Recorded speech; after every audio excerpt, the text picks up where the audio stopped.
औज़ुबिल्लाहि मिनश शैतानिर रजीम बिस्मिल्लाहिर रहमानिर रहीम अस्सलामु अलैकुम व रहमतुल्लाहि व बरकातहू।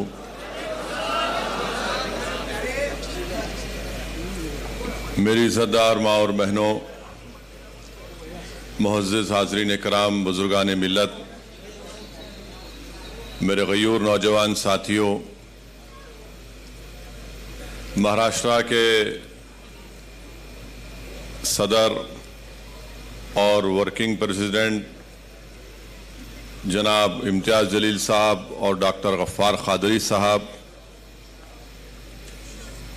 ज़िले शोलापुर के मजलिस इत्तेहादुल मुस्लिमीन के सदर मोहतरम जनाब फ़ारूक शाबदी साहब, शोलापुर के तमाम मजलिस इत्तेहादुल मुस्लिमीन के अरकान, ज़िम्मेदारान, मैं आप तमाम का शुक्रिया अदा करता हूँ कि आपने अपना कीमती वक्त निकाल कर आज के इस इजलास में शिरकत की।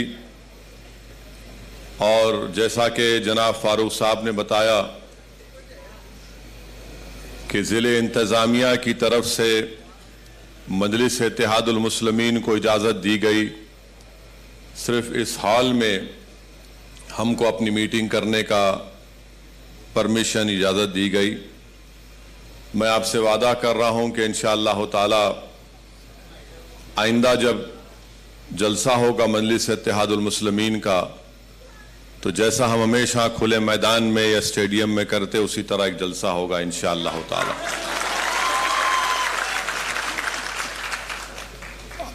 इंतज़ामिया और पुलिस की तरफ से जो परमिशन दिया गया, मैं पहले से वक्त दे चुका था फ़ारूक साहब को कि मैं शोलापुर आ जाऊंगा, तो अल्हम्दुलिल्लाह अल्लाह सुब्हानहू व तआला ने मौका दिया कि मैं यहाँ पर आ सका।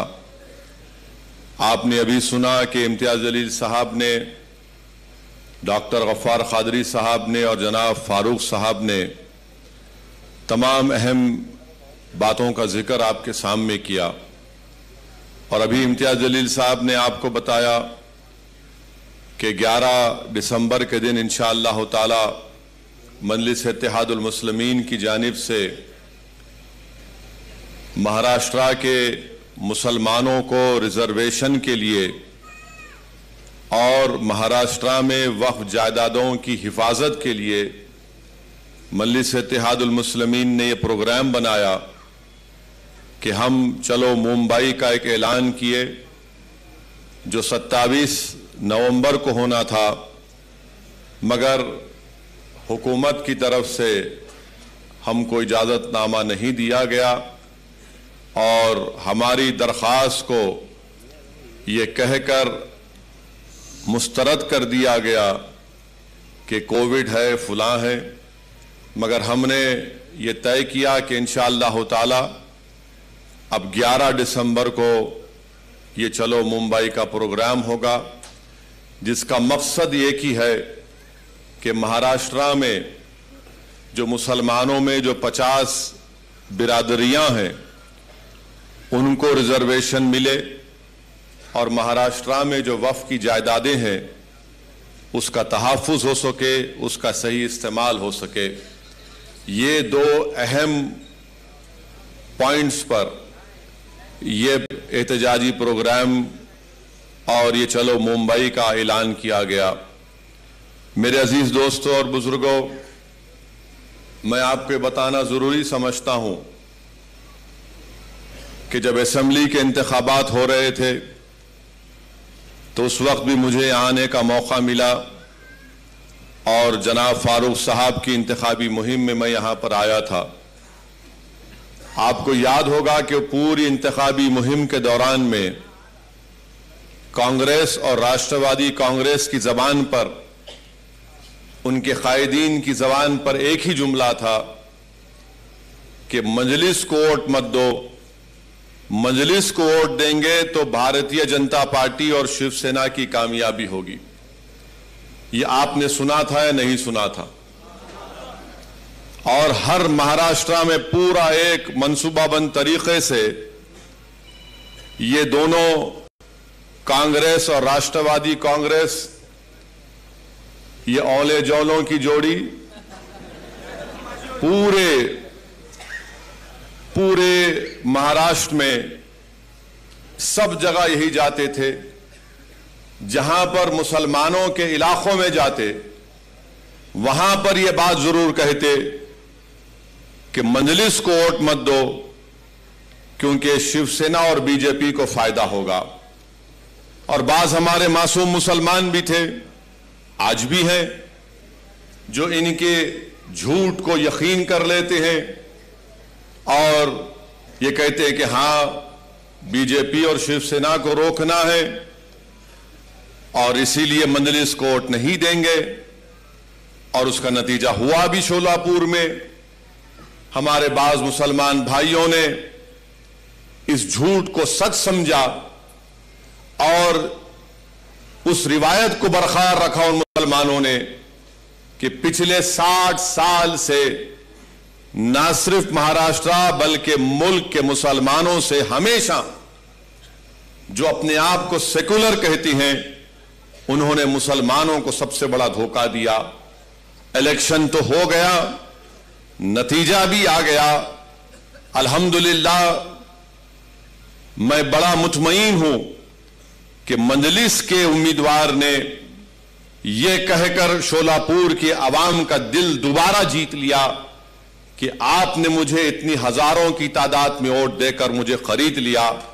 अल्हम्दुलिल्लाह ये बड़ी बात है कि किसी एक सियासी पार्टी के उम्मीदवार की कामयाबी नहीं होती है, मगर वो आपकी वोट और आपकी मेहनत और दुआओं का इस तरह से पूरे इखलास और खुलूस के साथ शुक्रिया अदा करता है और न सिर्फ जबान से इस बात का इकरार किया, बल्कि मैंने बहुत ही कम ऐसे सियासी जिम्मेदारों को देखा जो इलेक्शन में शिकस्त के बावजूद भी आवाम के दरमियान में रहते और आवाम का काम करते रहते हैं, जिसमें काबिल जिक्र हमारे फारूक शाब्दी साहब हैं। अल्लाह उनके इस जज्बे को सलामत रखे। मैं आपसे अर्ज कर रहा था कि कांग्रेस और राष्ट्रवादी ने बार बार सिर्फ यही कहा था, असदुद्दीन ओवैसी बी टीम है और बीजेपी शिवसेना को वोट मत दो वरना मोदी आ जाएगा। यानी हमको बी टीम बना दिए, इल्जाम तो लगाए, मगर जब इलेक्शन का नतीजा निकला तो अचानक ये तमाम के तमाम एक जगह जमा होकर बोले, अरे हम और तुम तो एक है ना, हम और तुम तो एक है। एक का नाम राहुल है, एक का नाम पवार है, एक का नाम ठाकरे, अपन एक है, एक हो जाएंगे। एक हो गए। और मैं तुमसे पुकार पुकार कर कह रहा था कि देखो तुम्हारा और मेरा रिश्ता वो रिश्ता है जिसको रब्बे कायनात ने कलमे की बुनियाद पर जोड़ा, एक हो जाओ, एक हो जाओ, एक हो जाओ। मगर तुमने मेरे पैगाम को नहीं समझा, अगयारों ने एक होकर तुम्हारे मुंह पर एक तमाचा मारा। वो एक हो गए। क्यों एक हुए? इख्तिदार हासिल करना था, ताकत हासिल करना था। और वो मुसलमान जो कांग्रेस और राष्ट्रवादी के झूठ का शिकार हो गया, मैं उनसे पूछ रहा हूं, बताओ तुम्हारे पास मेरे इस सवाल का क्या जवाब? बताओ तुम्हारे पास क्या जवाब है? क्या तुम जवाब दे पाओगे? क्या तुम अपने जमीर को जवाब दे पाओगे? क्या तुम अपने आप से मुतमईन हो कि जिसका तुमने साथ दिया वो शिवसेना को महाराष्ट्र के इख्तिदार की कुर्सी पर लाकर बिठा दिया? क्या शिवसेना सेकुलर पार्टी नहीं है? शिवसेना भारतीय जनता पार्टी की तरह एक कम्युनल पार्टी है, थी और रहेगी हमेशा। ये शिवसेना कोई सेकुलर पार्टी नहीं है। और ये सेकुलरिज्म के गुलाम जिनके दुम छल्ले बनकर फिरते हैं राष्ट्रवादी कांग्रेस के और कांग्रेस के, तुम सर्टिफिकेट दोगे कि कौन सेकुलर कौन कम्युनल है? इसीलिए हमेशा मैं कहता हूं कि इन्हीं की सर्टिफिकेट की हमको जरूरत नहीं है। ना मजलिस को जरूरत है, ना मुसलमानों को जरूरत है, ना दलितों को जरूरत है, ना हर उस सेकुलर जहन रखने वाले शख्स को जरूरत है। कौन है ये लोग कि इनके साथ आ जाएगा तो सेकुलर और इनके साथ नहीं आएगा तो कम्युनल? अरे तुम क्या दुकान चला रहे हो कोई नोटरी की कोर्ट के सामने कि तुम स्टैंप मार के दोगे तो सेकुलर हो जाएगा? शिवसेना के सेकुलर है? बताओ शरद पवार साहब, बताओ राहुल गांधी, क्या शिवसेना सेकुलर है? और तुम सारी दुनिया के सामने जाके कहते हो कि मंजलिस को वोट मत दो। क्या तुम भूल गए 92 में क्या हुआ था मुंबई की सड़कों पर? क्या तुम भूल गए श्री कृष्णा कमीशन की रिपोर्ट को? क्या तुम भूल गए उन तमाम नफरत भरी तकारीर को? बयान करना शुरू करूं मैं, एक एक चीज, एक एक जुमला याद है, मगर ये लोग अपने इख्तिदार को बचाने के लिए, अपनी दौलत को बचाने के लिए, अपने खानदान को बचाने के लिए, अपने परिवार को बचाने के लिए। अच्छा, तरफ तमाशा तो ये है, राष्ट्रवादी कांग्रेस वाले अजीत पवार 48 घंटे के दूल्हे भी बन गए थे।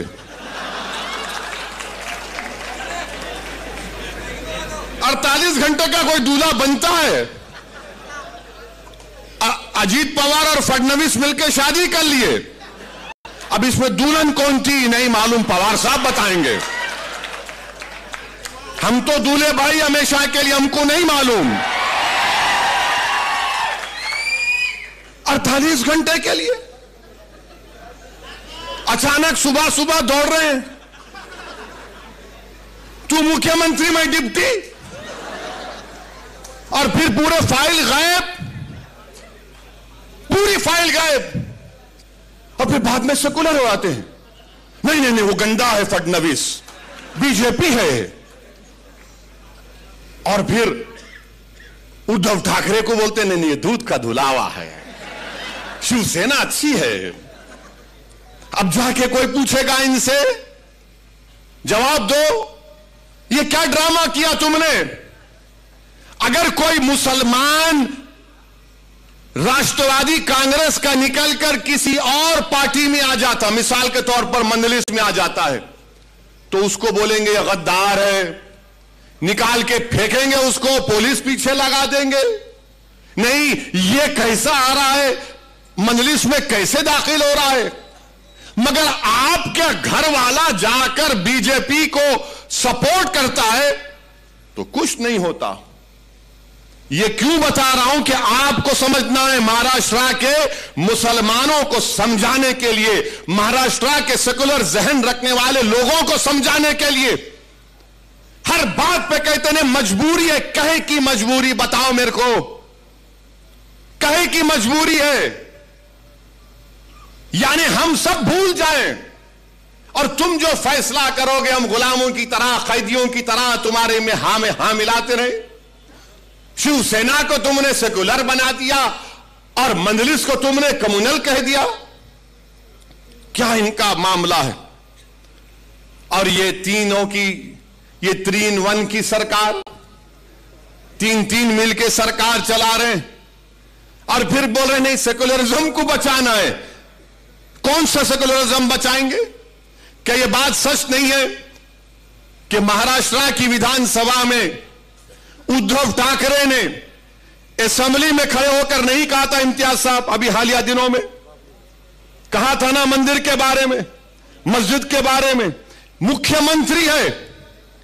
बताओ कांग्रेसियों, राष्ट्रवादियों, तुमको शर्म नहीं आती कि तुम्हारा ताईद का एक चीफ मिनिस्टर खड़े होकर कहता है कि हमने बाबरी मस्जिद को शहीद किया था?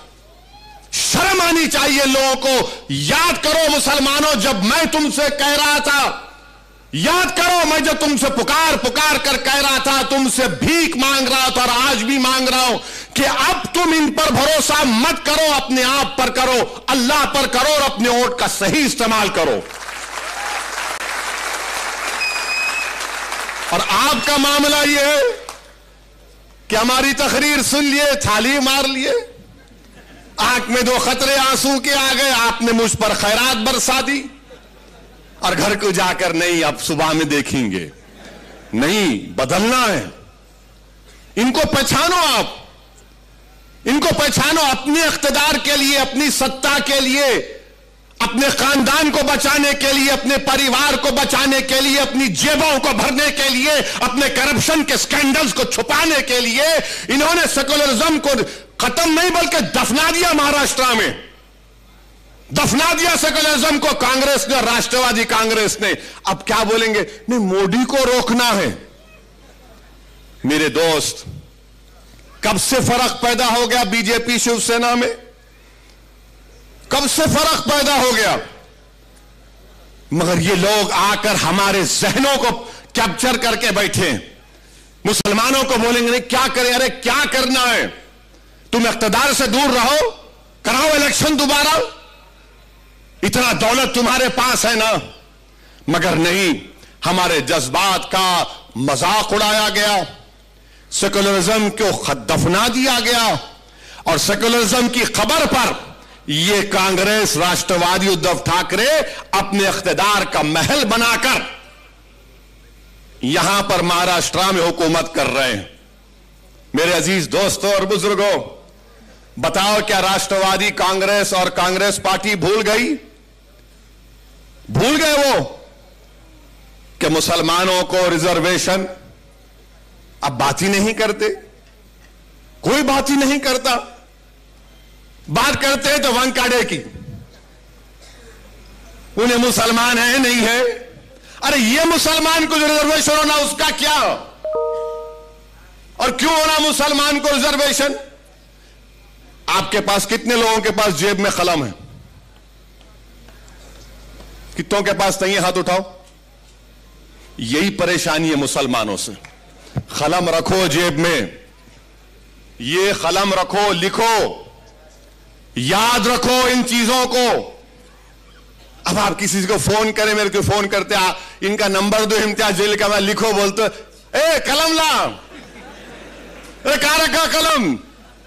जेब में कलम रखो, ये कलम तुमको जिंदा रखेगा। तलवार जिंदा नहीं रखेगी, कलम जिंदा रखेगा। हम क्यों रिजर्वेशन की बात कर रहे हैं? मैं उद्धव ठाकरे को के लिए अब तकरीर करूंगा, यहां से शिवसेना के लिए करूंगा। सारी दुनिया के सामने जाके कहते हो कि मंजलिस को वोट मत दो। क्या तुम भूल गए 92 में क्या हुआ था मुंबई की सड़कों पर? क्या तुम भूल गए श्री कृष्णा कमीशन की रिपोर्ट को? क्या तुम भूल गए उन तमाम नफरत भरी तकारीर को? बयान करना शुरू करूं मैं, एक एक चीज, एक एक जुमला याद है। मगर ये लोग अपने इख्तिदार को बचाने के लिए, अपनी दौलत को बचाने के लिए, अपने खानदान को बचाने के लिए, अपने परिवार को बचाने के लिए। अच्छा, तरफ तमाशा तो ये है, राष्ट्रवादी कांग्रेस वाले अजीत पवार 48 घंटे के दूल्हे भी बन गए थे।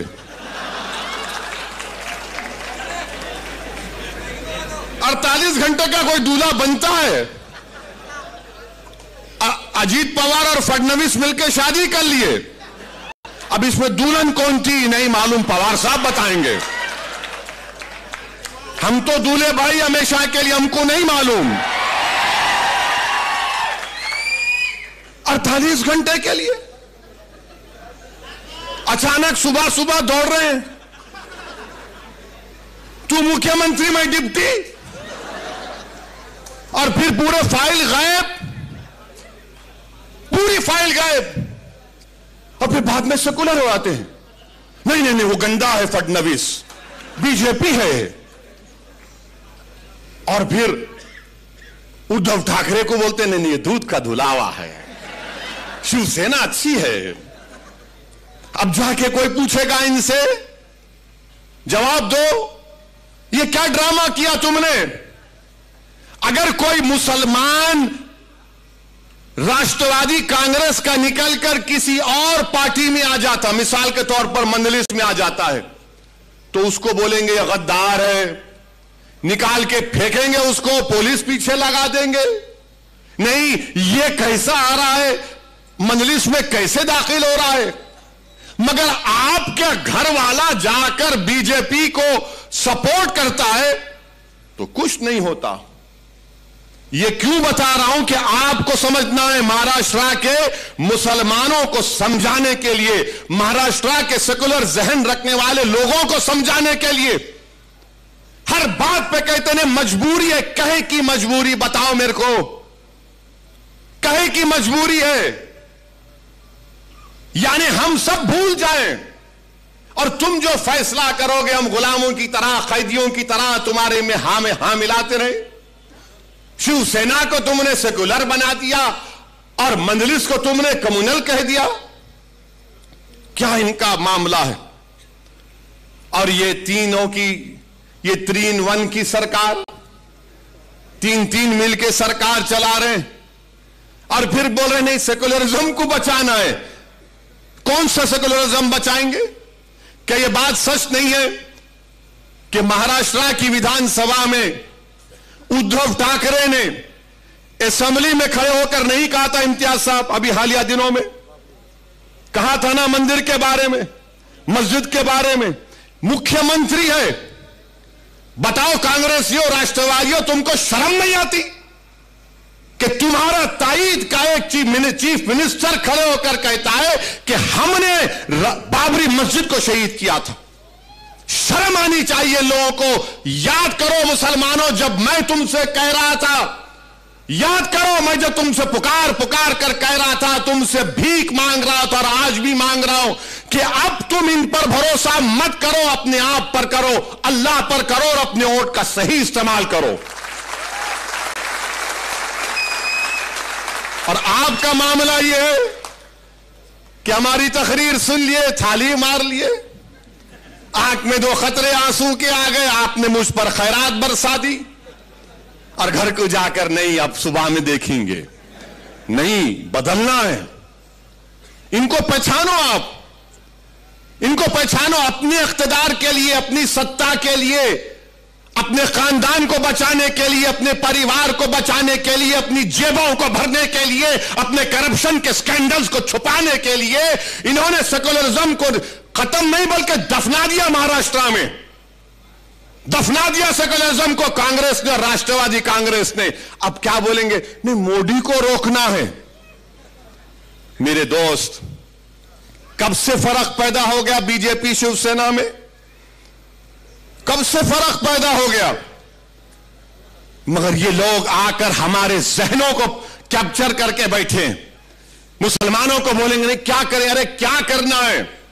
तुम इख्तिदार से दूर रहो, कराओ इलेक्शन दोबारा, इतना दौलत तुम्हारे पास है ना।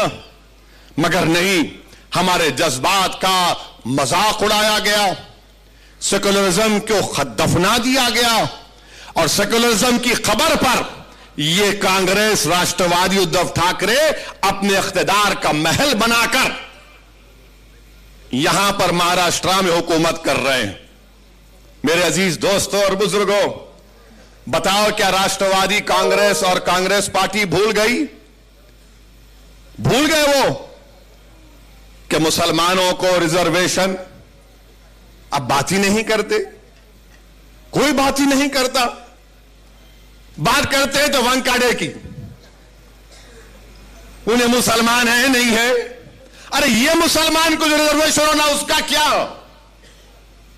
और क्यों होना मुसलमान को रिजर्वेशन? आपके पास कितने लोगों के पास जेब में कलम है?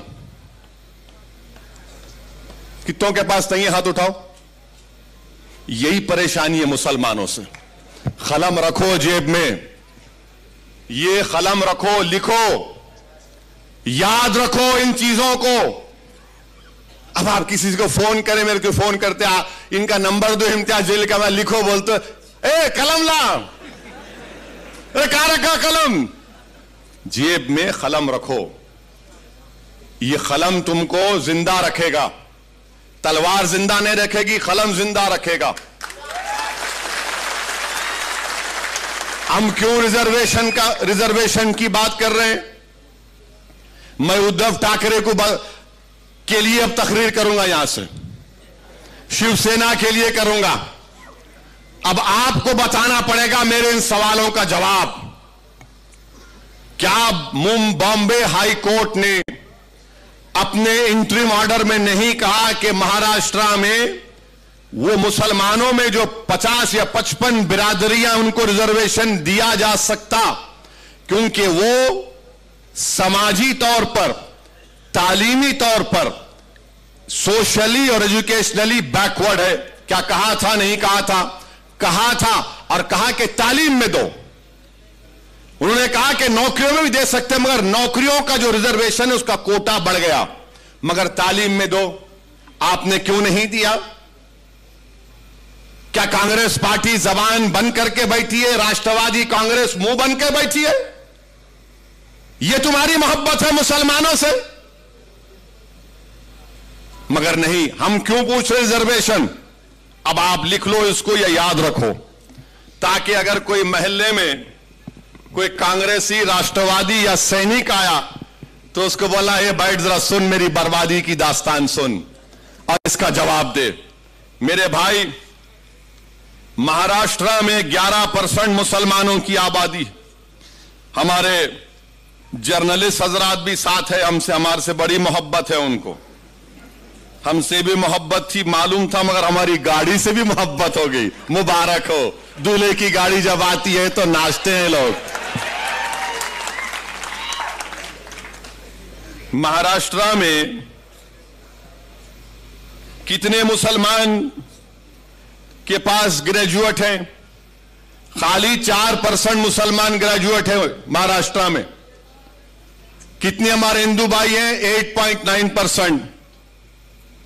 माने ओवरऑल महाराष्ट्र में 8.7 ग्रेजुएट हैं, जिसमें से मुसलमान खाली 4.9 और हमारे हिंदू भाई 8.9। क्या ये आर्टिकल 15 और 16 को सेटिस्फाई नहीं करता कि हम इतने हमारे कम ग्रेजुएट हैं? और फिर इसके बाद आप देख लो, ड्रॉप आउट रेट कितना है मुसलमानों का? ड्रॉप आउट रेट, अब आप खुद अंदाजा लगाइए कि जो मुसलमान प्राइमरी में, अगर 22% मुसलमान प्राइमरी स्कूल में है, मिडिल स्कूल में आते आते खाली 13% हो जाता। कितने? प्राइमरी में 22, तो मिडिल में आते आते 13 हो जाता, और वो मैट्रिक में आते आते खाली 12% हो जाता, और हायर सेकेंडरी इंटरमीडिएट में आते आते वो 7.1% हो जाता, और उसके बाद ग्रेजुएट खाली 4 होते। अब आप सोचो कि आपके घर में आपकी औलाद है, उसको आप प्राइमरी स्कूल में डाल दिए, अब तो को स्कूल खुल रहे हैं, यानी अगर 22% मुसलमान के बच्चे प्राइमरी स्कूल में हैं, तो मिडिल स्कूल में आते आते 13% हो जाता, मैट्रिक में आते आते 12% हो जाता, हाई इंटरमीडिएट में, हायर सेकेंडरी में आते आते 7% हो जाता, ग्रेजुएट होते होते 4% हो जाता। यह सबसे कम है, सबसे कम है। ये नहीं देंगे मेरे को रिजर्वेशन, मेरे बच्चे नहीं पढ़ेंगे। क्या उनके मुस्तकबिल में नहीं है कि काबिल बने, पढ़े लिखे बने, डॉक्टर बने, इंजीनियर बने, MBA करे, MCA करे, गवर्नमेंट की नौकरी मिले? मगर नहीं, सेकुलरिज्म को तुमको जिंदा रखना है। तुम सेकुलरिज्म के गुलाम और कैदी बने हुए हैं मुसलमानों। क्या मेरे मुकद्दर में यह लिखा है कि मैं सेकुलरिज्म के ट्रेन के स्टेशन पर हमेशा कूली बनकर इन जालिमों का बोझ उठाऊं? क्या तुम अपनी औलाद के मुस्तकबिल का बोझ नहीं उठाओगे? क्या तुम अपने बच्चों के लिए स्कूल नहीं मांगोगे? क्या तुम अपनी बच्चियों के लिए ग्रेजुएशन नहीं मांगोगे? तुम कब तक इन लोगों की गुलामी करोगे? और ये झूठ पे झूठ, झूठ पे झूठ, पीठ पे इतने खंजर मारे गए मुसलमानों के कि पीठ पे कोई जगह बाकी नहीं है जहां पे तुम्हारा जख्म ना हो। इतना धोखा दिया गया, इससे खून खौलता है जब यह पढ़ता हूं मैं। तो मेरी जबान को अगर कोई कहता है कि ओवैसी की जबान कड़वी है, तो यह क्या है? फिर मैं घर में जाकर सो जाऊं कि मेरी कौम के बच्चों को स्कूल नहीं है? 22% से स्कूल में दाखिला और ग्रेजुएशन तक सिर्फ 4%। क्या गरीबी मेरा मुकद्दर बना दोगे? क्या गुर्बत मेरी जिंदगी में रहेगा और मेरी औलाद भी रहेगी गुर्बत में? मेरे अजीज दोस्तों और बुजुर्गों, यह बर्बादी की दास्तान है महाराष्ट्र के मुसलमानों की। और फिर यह बोलते, आपको यह भी बताना चाहूंगा, यह पूरा डेटा है मीडिया के लोग अगर ये समझ रहे कहां से लाया, मैं दिमाग से नहीं लाया हूं, पढ़ के लाया हूं। और मैं कोई ऐसा बोलने वाला नहीं हूं, मैं उसकी तरह नहीं हूं जिसने कहा था किसानों को कैनाल में पानी नहीं आया तो जाके मुंह दो, उसको दिमाग नहीं होगा, मेरे को बहुत दिमाग है।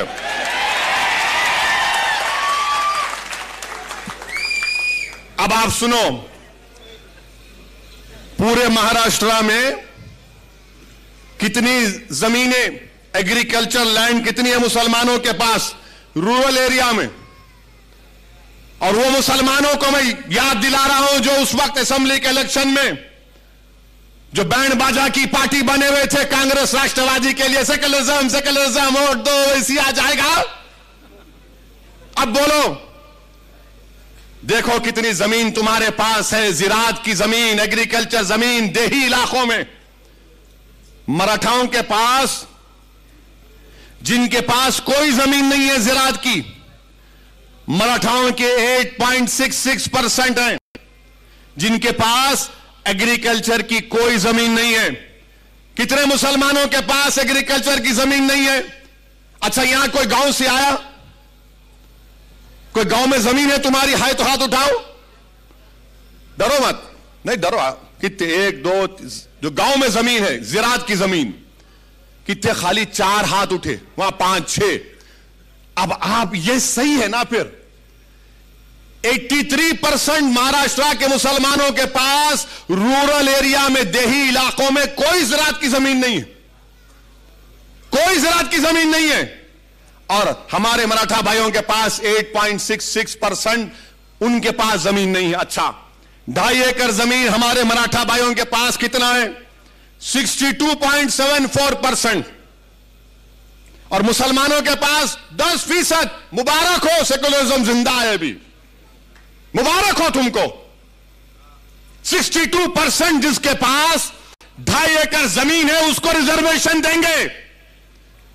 जिसके पास 10% लोगों के पास 2.5 एकड़ जमीन है उसको नहीं देंगे आप, क्योंकि वो गरीब है, तुम तो दौलतमंद हो, तुम्हारे घरों में तो अरब का तेल निकल रहा है ना।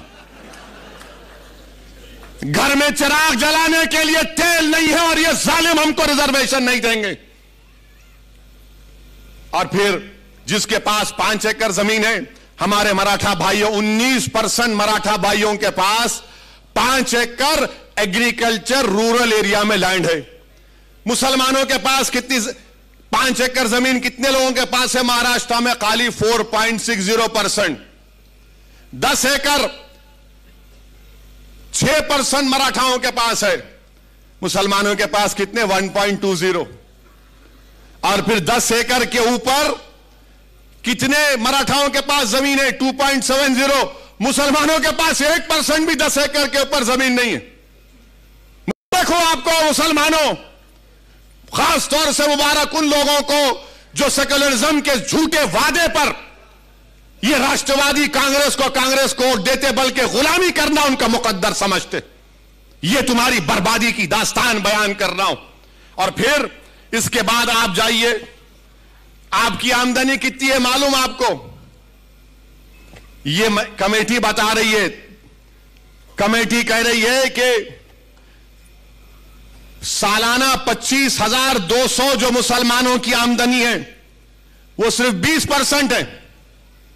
सालाना 25,200 रुपये, यानी जो 1,200 रुपये महीने कमाता वो महाराष्ट्र में 25% मुसलमान है। और जो 20% है, जो 25,000 से 2,000 और 50,000 के दरमियान में जो कमाता मुसलमान सालाना 12 महीने में, जो 25,200 से 50,400 कमाता वो 41% है मुसलमान। और जो 50,000 से 72,000 जिसकी सालाना आमदनी है वो खाली 20% है मुसलमान। और जो 72,000 से 3,60,000 जो 12 महीने में कमाता वो सिर्फ 17% है। और जो 3,60,000 के ऊपर कमाता वो ओनली 0.36% है। क्या आप खुश हैं इससे? मुझे पूछ बजवा दो, बताइए, क्या आपको शौक नहीं है कि आपकी आमदनी बढ़े ताकि आप अपने बच्चों की शादी कर सके, अपने बच्चों को पढ़ा सके? ये हमारा ड्रॉप आउट रेट क्यों गिरता? 22% पे प्राइमरी है, ग्रेजुएशन में आते आते 4 क्यों होते? जाकर पूछो, हर मुसलमान से कहेगा कि पैसे नहीं है बच्चों को पढ़ाने के लिए। अगर मेरे पास दौलत होती तो पढ़ा देता, बेटी होती तो बोलता है 10th पढ़ ली, अब शादी कराना है 12वीं के बाद। तुम अपने बच्चों को नहीं पढ़ा सक रहे महाराष्ट्र के मुसलमानों, यह तुम्हारी आमदनी है। आप बताओ, आप क्या खामोश बैठेंगे? आप फिर अंदाजा लगाइए। और फिर अब ये हमारे मराठा भाइयों की आमदनी क्या है, ये भी देख लो आप। ये भी नंबर लाया हूं, पूरी तैयारी करके आता हूं हमेशा। ये तो आपको बता दिया मैं। अब देखो, हमारे मराठा भाइयों की आमदनी जो सालाना 24,000 कमाते, वो 22% है। आप 25,000 जो कमाते हो 20% है। और फिर जो हमारे मराठा भाई 24,000 से 50,000 कमाते, वो भी 22% है। 50,000 से 1 लाख जो कमाते सालाना 19% है। जो 1 लाख से 4 लाख कमाते वो 8% है। और जो 4 लाख के ऊपर कमाते वो 0.46% है। चलो देख लो दोनों कौन नीचे है, इसका भी कोई जिक्र नहीं करेंगे। अच्छा, फिर एक और आपकी बर्बादी की दास्तान। मुसलमानों को अगर बैंक से लोन लेना है, बैंक से लोन मिलना है तो हमको नहीं मिलता, चप्पल घस जाती है हमारी। मिलिया इस नहीं तेरे को, मुबारक। अब किसको वोट देता तू? फिर सेकुलरिज्म के नाम पे जाता उधर, जाएंगे आप फिर उधर।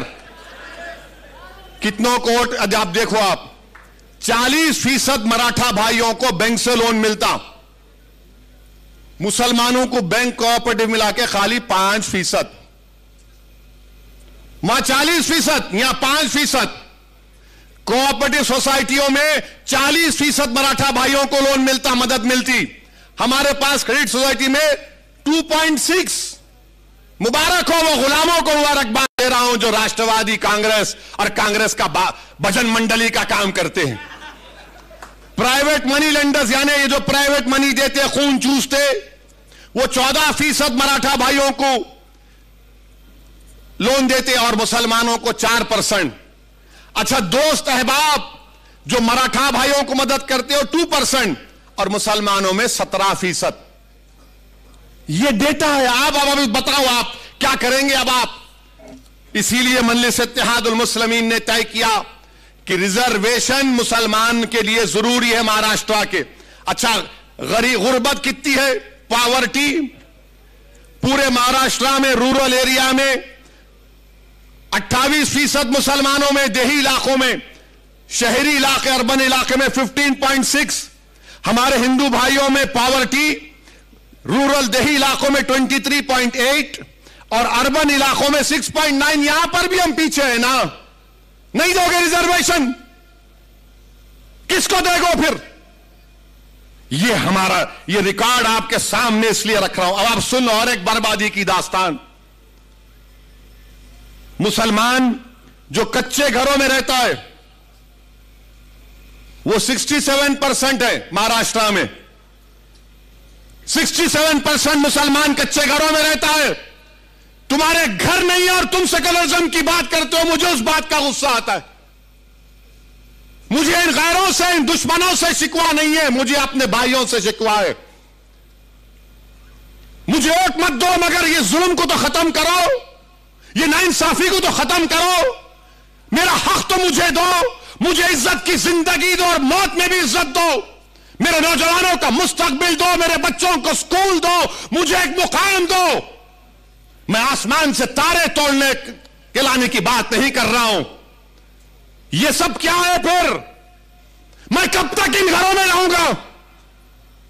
और आपके पास पक्का घर कितने मुसलमानों के पास? 31%। 31%। और उस घर का भी देख लो मामला क्या है। जो घर बोल रहे थे मुसलमानों के पास 31% घर है।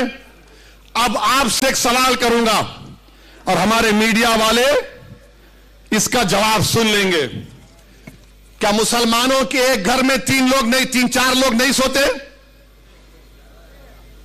कम से कम 3 लोग तो सोते हैं कमरे में, इस्तेमाल करते। जोर से बोलो, इनको मालूम होना ना, नहीं तो इन्हों हमारे पीछे रहते। अब आप ये बताओ,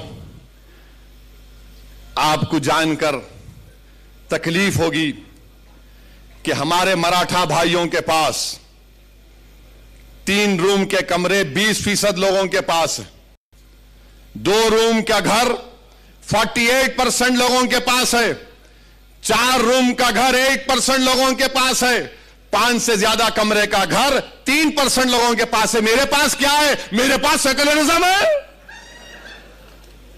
मेरे पास धोखा है। मेरे दादा को धोखा दिए, उनके बाप को दिए, मेरे बाबा को धोखा दिया, अब तुमको धोखा दे रहे हो। नौजवानों, कल मुस्तकबिल तुम्हारा होगा, तुमको अपना हक हासिल करना पड़ेगा। तुम्हारे वालिद ने तकालीफ उठाई, तुम्हारे दादा ने तकालीफ उठाई। हमने जिन्ना के पैगाम को ठुकराया, हमने भारत को अपना वतन माना और मानते रहेंगे। हमने संविधान को माना मगर जमहूरियत को माना। यह कौन सी जमहूरियत है कि आप मुझे गरीब रख रहे हैं? मेरे अजीज दोस्तों और बुजुर्गों, यह आपके सामने इसलिए कह रहा हूं।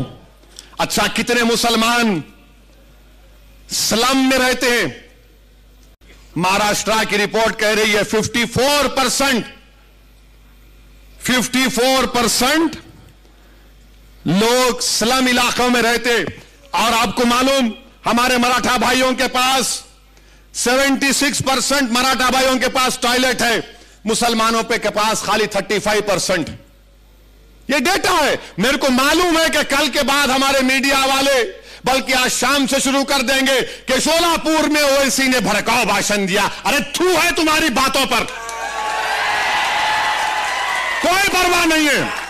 तुम जो लिखते लिखो, जो दिखाते दिखाओ, मेरी जबान को तुम रोक नहीं पाओगे। यह जुल्म है मेरे मुसलमानों से, यह जुल्म है मुझसे। तुम रिजर्वेशन नहीं देना चाहते, मगर जुल्म क्यों कर रहे मुझ पर? क्यों जुल्म कर रहे मुझ पर? और आपको मालूम, मेरे अजीज दोस्तों और बुजुर्गों, आपके सामने हर चीज को खोल खोल कर बयान कर दिया हूं। अब आप देखो, क्या एक मुसलमान आईएएस ऑफिसर है महाराष्ट्र में?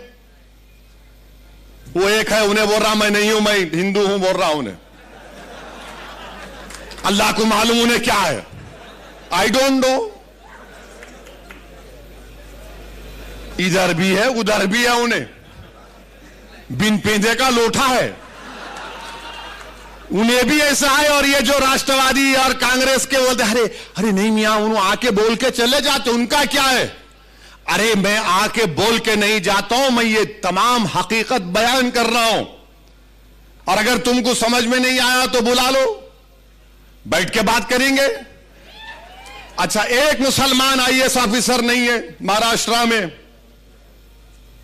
आईपीएस ऑफिसर हमारे मराठा भाइयों के 28% आईपीएस ऑफिसर है मराठा भाई। कितने हैं? आपके कितने हैं? 1.9%। बजाओ थाली अब। 28% है। उनको रिजर्वेशन देने की बात ये तमाम, ये तीनों कर रहे हैं। ये अमर अकबर एंथनी की जोड़ी।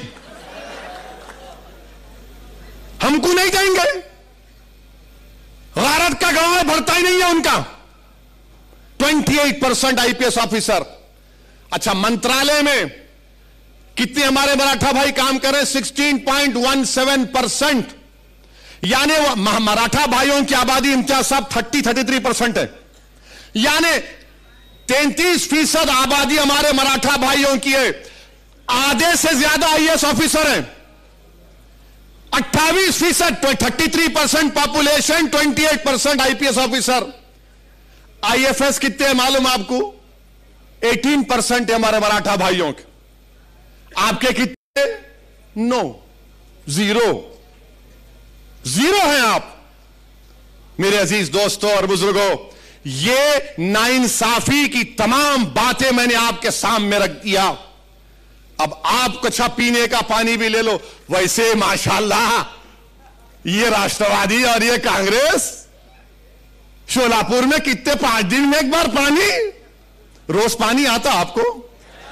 आता फारूक? 5 दिन में एक मर्तबा आता? हाँ,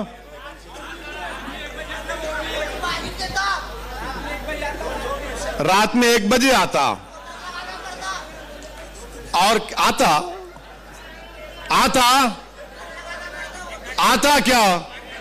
कितने दिन में आता? तो तुम दोबारा आने देंगे उनको बल्दिया इलेक्शन में? तुम आओगे इंशाअल्लाह ताला। जो पानी नहीं दिए, रिजर्वेशन नहीं दिए, वो घर में बैठेंगे इंशाअल्लाह ताला। यानी ये देखो, आप पानी का भी लिखा हुआ है डेटा। अब तुमको मैं मोटर लगा के जा रहा हूं, ये डेटा दे के खींच, अब दबा के मोटर लगा और खींच अपना रिजर्वेशन। अब तुमको मोटर का काम करना है। अब तुम खामोश नहीं बैठोगे, लगाओगे मोटर। राष्ट्रवादी, कांग्रेस, बीजेपी, शिवसेना, मोटर ये देख खींच। ये काम करना है आपको। आपको मालूम कितना पानी मिलता? मराठा भाइयों के घर में 35% पानी का कनेक्शन आपके पास, मुसलमानों के पास, यानी पब्लिक टैप, पब्लिक सब मिला के कितना है बोलो? पब्लिक वाटर टैप 46%, अपने पास खाली हैंड पंप।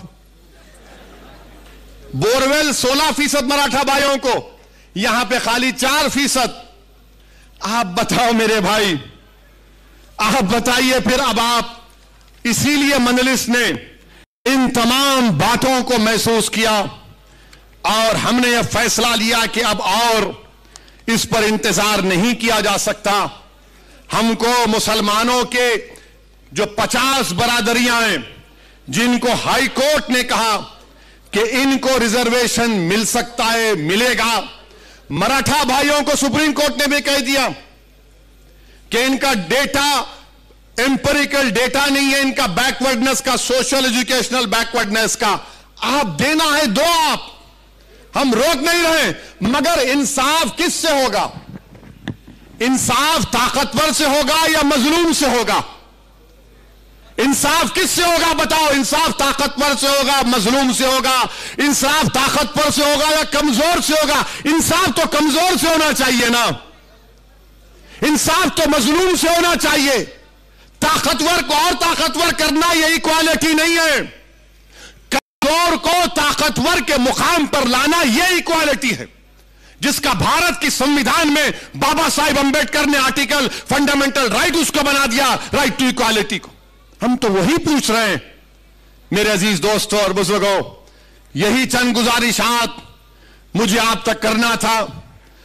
11 दिसंबर को चलो मुंबई का प्रोग्राम है, उसमें जरूर शिरकत करिए। अगर आप नहीं आ सकते तो उसके लिए दुआ करिए। और मैं ये महाराष्ट्र की सरकार से कह रहा हूं, ये अमरावती में जो तबाही और बर्बादी हुई, ठीक नहीं हुआ। क्या कर रहे थे हुकूमत आपकी? कैसा किसी दुकानों को जलाया गया? किसने किया ये? चाहे किसी मजहब के मानने वाले की दुकान हो, क्या सरकार चला रहे हैं तुम लोग? लॉ एंड ऑर्डर मेंटेन करना नहीं आता? तुमको नहीं मालूम था कि गड़बड़ होगी? किसने जुलूस निकाला वहां अमरावती में? दुकानों को तशद्दुद के जरिए बर्बाद कर दिया गया। मजलिस हमेशा से तशद्दुद का, वायलेंस का कंडेम किया है, मगर यह सरकार की जिम्मेदारी है। मेरे अजीज दोस्तों और बुजुर्गों, यही चंद बातें आप तक पहुंचाना था। अभी तो यह स्टार्ट लिया हूं, फिर आऊंगा, मैदान में जलसा होगा, इंशाअल्लाह आधी बात करेंगे पूरी। मगर आपसे गुजारिश है कि मैंने जिन इन अहम बातों का जिक्र किया, सोचिए थोड़ी देर के लिए, यहां से एक फिक्र लेकर जाओ। याद रखो कि मुस्तकबिल आपका है, रिजर्वेशन मुसलमानों का हक है।